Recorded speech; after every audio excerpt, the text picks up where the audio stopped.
Dārgie kolēģi, jūs ļoti labi zinat, par ko ir runa, un šis ir konkrēti jautājums par valodu. Par valodu es drīkstu par šo tagad runāt.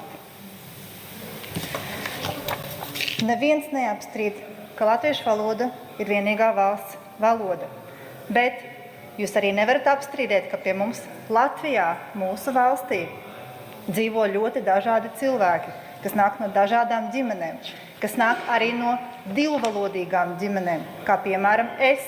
Un ja tagad jūs aizliedzat man, pieņemsim, ieslēgt kaut kādu radioprogrammu, vai klausīties, vai skatīties, jebkurā citā valodā, jums nav tādu tiesību. Un ja jūs runājat par šis priekšlikums ir tikai par likuma spēkā stāšanās termiņu, ja? Jā, un es līdz tam nonākšu. Tātad jūs runājat par drošību, bet kur ir tā drošība, ja jūs paši atstumjat daļu Latvijas sabiedrības?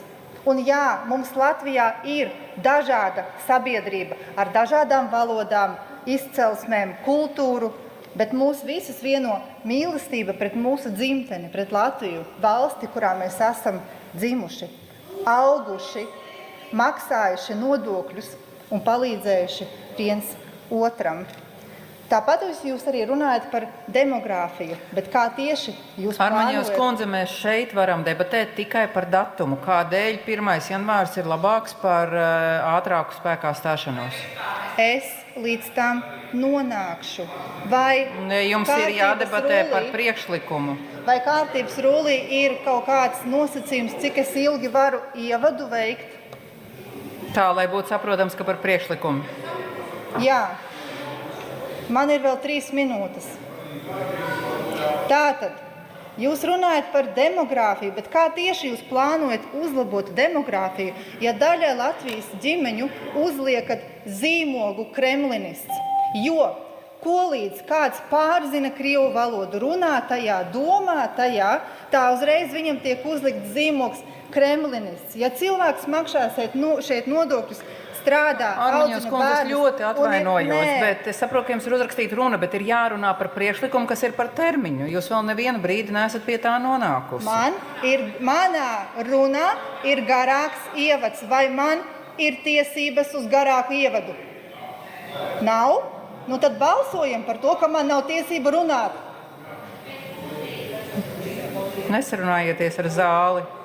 Bet sekojiet sēdes vadītāju norādījumam, ka ir jārunā par priekšlikumu.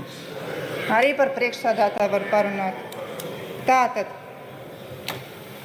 nobeigumā, ja jau jūs tik ļoti gribat ātrāk dzirdēt, es vispār esmu pilnīgi pret šo absurdu. Un es tulīt nonākšu līdz termiņam. Tas, kas ir tagad rakstīts jaunākajā, ir žurnālā, ir pilnīgākais absurds, kad atkal cilvēkiem, kuri, runā arī krievu valodā, tiek uzlikts virsū vienkārši zīmogs, kremlinists. Valsts prezidents nav nevienu reizi aizrādījis šiem pseido žurnālistiem par to, ka viņi vispār izmanto tādu retoriku. Jā, tieši tā, tu runā par Nesarunājieties, lūdzu, ar zāli. Tieši tā, jā. Lūdzu, nesarunāties ar zāli. Tu drīkst vienkārši teikt visu, ko tu gribi. Ja? Tad lūdzu nākat uz šejieni un nosauciet mani, Maiju Armaņevu, par kremlinisti. Nopietni, nākat uz šejieni to pasakat. Nākat uz šejieni to pasakat. Debatas slēdzam.